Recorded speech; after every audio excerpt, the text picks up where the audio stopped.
I'm Lily, 18F, and I live with my mom Carol, 42F, and my stepdad Mark, 45M. My mom married Mark about a year ago after divorcing my biological dad. The divorce was pretty rough. My dad cheated on my mom with his secretary and it was a messy split. I remember the night I found out about it. I was 16 and came home late from soccer practice to find my mom crying in the kitchen. She tried to hide it, but I could tell something was wrong. That's when she told me about catching my dad with his secretary at a hotel. It was devastating. The next few months were a blur of arguments, tears, and eventually, my dad moving out. I was angry at him for a long time. He tried to explain, to apologize, but I couldn't forgive him for hurting my mom like that. Eventually, I stopped answering his calls and texts. It's been almost 2 years now since I've spoken to him. Mark has been friends with my mom for years. They met at a neighborhood barbecue when we first moved to this town, about 10 years ago. I used to call him Uncle Mark when I was younger. He would come over for dinner sometimes, or join us for movie nights. He was always kind to me, helping me with my math homework or teaching me how to change a tire on my first car. When my mom started dating him about 6 months after the divorce, it felt weird at first. I was happy to see my mom smiling again, but it was strange to think of Uncle Mark as her boyfriend. It took some time to adjust to him being around more often, and eventually moving in. But he's always been nice to me and he makes my mom happy, so I've tried to be supportive. For some background, Mark is a lawyer and has his own small firm. He specializes in family law, which is kind of ironic given our family situation. A few months ago he hired a new intern, Alex, 23M. Mark was excited about it. He said Alex was top of his class in law school and had a lot of potential. I've met Alex a handful of times when he's come over to drop off documents for Mark or join us for dinner. The first time I met him was at a dinner party Mark hosted for his firm. Alex seemed nice enough, but I noticed he kept glancing at me throughout the night. At the time, I thought maybe he was just shy or nervous about being at his boss's house. After that, I ran into him a few more times. Once at a coffee shop near our house, he said he was picking up Mark's usual order. Another time he came by to drop off some files and stayed for dinner. Each time, he seemed a bit awkward around me, stumbling over his words or staring a bit too long. I didn't think much of it at the time, just chalked it up to him being socially awkward. Anyway, last week was my 18th birthday. I'm not big on celebrating, so I just went to school and hung out with friends after. My best friend Zoe, 18F, took me out for ice cream and we spent the afternoon at the park, just talking and enjoying the nice weather. When I got home, I was surprised to find that my mom and Mark had planned a small party for me with some family. They had decorated the living room with balloons and streamers, and my favorite cake from the local bakery was on the table. My aunt and uncle were there, along with my younger cousins. It was actually really nice of them to do this. We had dinner, my mom had made my favorite lasagna, and then sang happy birthday. After dinner, it was time for presents. My aunt and uncle got me a gift card to my favorite clothing store. My cousins had made me a colorful bracelet. Then my mom and Mark handed me an envelope. Inside were tickets to see my favorite band next month. I was thrilled. I had been saving up for these tickets but they sold out before I could buy them. I hugged them both, genuinely grateful. I thought that was it for gifts, but later that evening, after everyone else had left, Mark came to my room with one more present. It was a big box wrapped in shiny pink paper. I was curious what else they could have gotten me, especially after the concert tickets. I opened it to find a wall clock. It was pink, my favorite color, with little cat designs around the numbers. The cats looked like they were chasing each other around the clock face. Honestly, it was kind of cute but also a bit childish for an 18th birthday gift. Still, I thanked Mark and he seemed happy that I liked it. He mentioned that he had asked Alex to pick it out as a surprise, saying something about wanting to get me something on his own but not being sure what an 18-year-old girl would like. I put the clock on my desk and didn't think much more about it. The rest of the evening was quiet. I called Zoe to tell her about the surprise party and the gifts. We talked for a while about the upcoming concert and made plans to go shopping for outfits. Later that night, I was texting Zoe again. She asked to see a picture of the clock, curious about what it looked like. I was already in bed and feeling lazy, so I just stretched out my arm to take a quick picture with my phone. That's when I noticed something strange. There was a tiny blue light on the clock that I hadn't seen before. It took me a second, but then I remembered something I'd seen in a crime documentary about hidden cameras sometimes having small lights like that. I got a sick feeling in my stomach and quickly looked up how to detect hidden cameras. Using my phone's front camera, I was able to confirm there was definitely a hidden camera in the clock. I felt violated and scared. Why would Mark give me something like this? I didn't want to believe he would do something so creepy, but he said he had Alex pick it out. Could Alex have done this without Mark knowing? I didn't know what to think. My mind was racing, thinking back to all the times Alex had been weird around me. Had he been planning this all along? In a panic, I called Zoe and told her what happened. She was furious and said I should call the police right away. I was hesitant to do that without talking to my mom first, but I was too freaked out to confront them that night. Zoe offered to come over, but I didn't want to risk waking up my mom and Mark. I ended up throwing the clock in the trash and removing all the stuffed animals and decorations in my room that I hadn't bought myself, just in case there were other cameras. I even checked the smoke detector and air vents, paranoid that there might be more hidden devices. I barely slept that night, feeling like I was being watched even though I knew the camera was in the trash. I kept thinking about all the times I had changed in my room, or the private conversations I'd had with Zoe. Had someone been watching all of that? The next morning, I woke up early, still feeling anxious. I heard my mom in the kitchen and decided to try and talk to her alone before Mark woke up. But as I was heading downstairs, I heard her gasp. She had found the clock in the trash while taking out the garbage. My mom confronted me about it, asking why I would throw away a birthday gift. I tried to explain about the camera, but she got angry, calling me ungrateful and paranoid. When I accused Mark of being a creep, she actually slapped me. In 18 years, she had never hit me before. I was shocked and hurt that she would take his side over mine without even listening to me. The noise must have woken up Mark, because he came into the kitchen asking what was going on. My mom started telling him how I had accused him of putting a camera in my room. Mark looked confused and hurt. He started to say something, but I couldn't bear to hear whatever excuse he might have. I felt betrayed and scared in my own home. I ran back upstairs, grabbed some clothes and my car keys, and drove to Zoe's house. I've been staying here for the past few days, trying to figure out what to do. My mom has been calling and texting nonstop. Mark too. They're both claiming there's an explanation and begging me to come home and talk. Part of me wonders if I overreacted. Maybe there is an innocent explanation. But I feel so betrayed by my mom's reaction and I'm scared to go back home not knowing the truth. Zoe thinks I should go to the police, but I'm worried about ruining my mom's marriage if it turns out to be a misunderstanding. Plus, I keep thinking about how Mark helped me through my parents' divorce, how he's always been kind to me. Could I have misjudged him so badly? I don't know what to do. Am I overreacting? Should I hear them out? Or should I trust my gut and take this to the authorities? I feel lost and could really use some advice on how to handle this.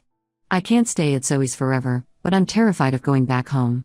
Update 1, it's been a few days since my last post and a lot has happened. First, thank you to everyone who offered advice and support. Your comments really helped me get the courage to take action and stand up for myself. The morning after I posted, my mom and Mark showed up at Zoe's house. I was surprised they knew where to find me, but I guess it wasn't hard to figure out. I didn't want to see Mark, but my mom begged me to hear them out. They both looked terrible, like they hadn't slept in days. Against my better judgment, I agreed to talk. We sat in Zoe's living room. Her parents were kind enough to give us privacy, but stayed nearby in case I needed support. Mark started by swearing he had no idea about the camera. He looked genuinely distressed as he explained that he had asked Alex to find a birthday gift for me because he wanted to get me something special on his own, separate from the concert tickets he and my mom had bought. He showed me texts between him and Alex where he asked Alex to find a birthday gift for me. There was a picture of the clock, but it just looked normal in the image. Mark said he thought it was perfect since I love pink and cats. He even showed me the receipt where he had transferred money to Alex to buy the gift. I told them about the times Alex had seemed creepy around me, the staring, the awkward conversations, how he always seemed to be around. As I spoke, I saw Mark's face change from confusion to anger. He said he had no idea Alex had been behaving that way and felt awful for not noticing and for putting me in danger. My mom broke down crying, apologizing over and over for not believing me. She said she had been in shock and reacted badly, that she was sorry for hitting me and for making me feel unsafe in my own home. Seeing her so upset made me realize how much this situation had affected all of us. After a lot of discussion, we decided to go to the police. Mark said he'd do whatever it took to make this right, even if it meant his firm getting bad publicity. We gathered all the evidence we could, the texts, the clock, everything. The drive to the police station was tense. I sat in the back seat, still not entirely comfortable being close to Mark. My mom kept looking back at me, her eyes red from crying. Mark was quiet, his knuckles white on the steering wheel. At the station, I gave my statement to a female officer. She was kind and patient, listening carefully as I explained everything that had happened. They took the clock as evidence and asked for Mark's phone to verify the texts. They questioned Mark separately, which made me nervous. What if he said something to implicate himself? What if this was all an elaborate setup? But when he came out, he said he had cooperated fully, giving them all the information he had about Alex and offering to provide any additional help they needed. The police said they'd investigate Alex right away. They asked us to go home and wait for their call. The idea of going back to the house made me anxious, but I also didn't want to impose on Zoe's family any longer. When we got home, the atmosphere was awkward. None of us really knew what to say. My mom tried to make small talk, asking if I was hungry, if I needed anything. Mark kept his distance, sensing my discomfort. I spent most of the day in my room, texting Zoe and updating her on what had happened. Later that evening, we got a call from the police. Alex had been arrested. Apparently when confronted, he broke down and confessed to everything. He admitted to having a crush on me, buying the camera clock to spy on me. He said he had been planning it for months, waiting for an opportunity. Hearing this made me sick to my stomach. I ran to the bathroom, barely making it before I threw up. My mom followed me, holding my hair back and rubbing my back like she used to when I was little and had the flu. For a moment, it felt like old times, before all this craziness had started. The police did a thorough search of our house to check for other devices, but thankfully found nothing else. They went through every room, checked all the electronics, even looked in the air vents. It was invasive, but also reassuring to know there were no other hidden cameras. They're going through Alex's computer and phone records now to see if he's done this to anyone else. The thought that there might be other victims out there makes me feel even worse about the whole situation. I'm still processing everything. I'm glad Alex was caught, but I feel violated and angry. I can't believe this happened. My mom and Mark have been very supportive, giving me space when I need it but also making sure I know they're there for me. We're looking into counseling options to help me deal with this. I'm also struggling with guilt over almost ruining my mom and Mark's marriage. But they both assure me none of this is my fault. Mark especially feels terrible for not being more careful about who he hired and trusted. He's been beating himself up about it, saying he should have noticed something was off about Alex. The past few days have been a roller coaster of emotions. One minute I feel relieved that the truth is out, the next I'm angry at Alex for violating my privacy, then I feel guilty for doubting Mark, then scared about what might have happened if I hadn't noticed the camera. It's exhausting. I'm trying to get back to normal life, but it's hard. I jump at unexpected noises, I'm paranoid about changing clothes in my room, and I'm constantly checking for hidden cameras everywhere I go. My mom suggested I stay home from school for a few days to process everything, which I'm grateful for. Thank you again to everyone who encouraged me to trust my instincts and go to the police. I don't know what would have happened if I had just ignored my suspicions. I'll update again when I know more about what's happening with the case against Alex. Update 2. It's been about a month since my last update. The case against Alex is moving forward.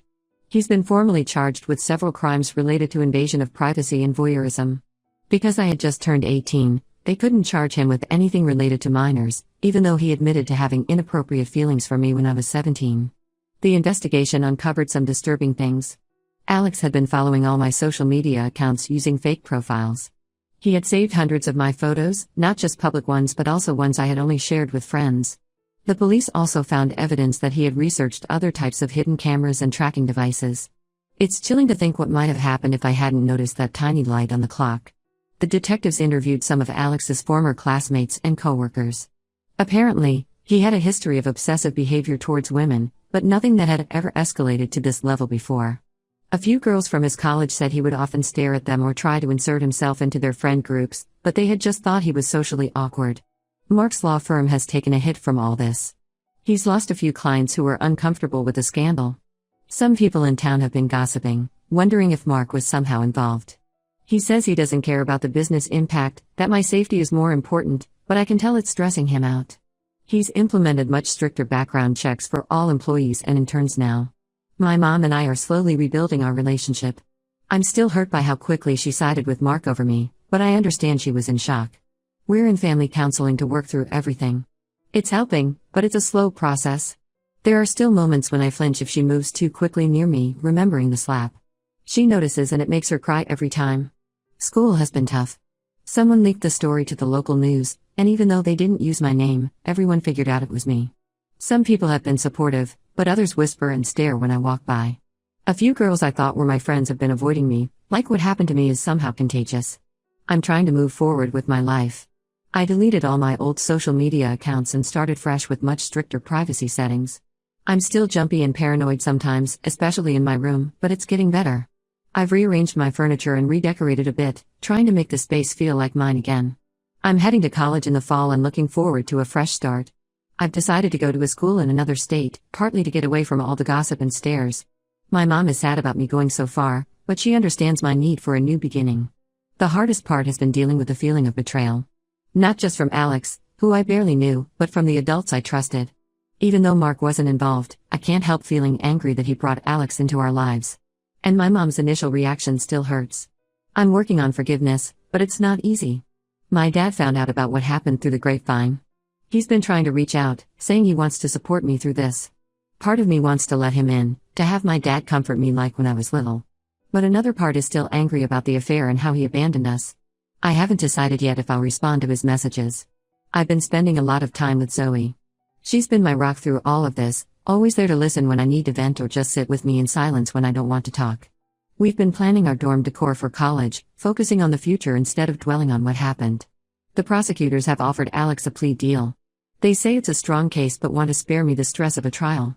I'm not sure how I feel about it. Part of me wants him to face a jury and be publicly shamed for what he did. But another part just wants this all to be over. I'll update again when there's news about Alex's plea deal or trial. Thank you all again for your support through this nightmare. Update 3. It's been 4 months since everything happened. Alex's case is finally over. He took the plea deal to avoid a longer sentence. He'll serve 6 months in jail, have to register as a sex offender, and be on probation for 5 years after release. I'm disappointed he didn't get a harsher sentence, but my lawyer says this is fairly standard for a first offense where no actual images were captured. At least it will be on his record permanently, which might prevent him from doing this to someone else in the future. The aftermath of all this is still affecting my family. Mark's law firm is struggling.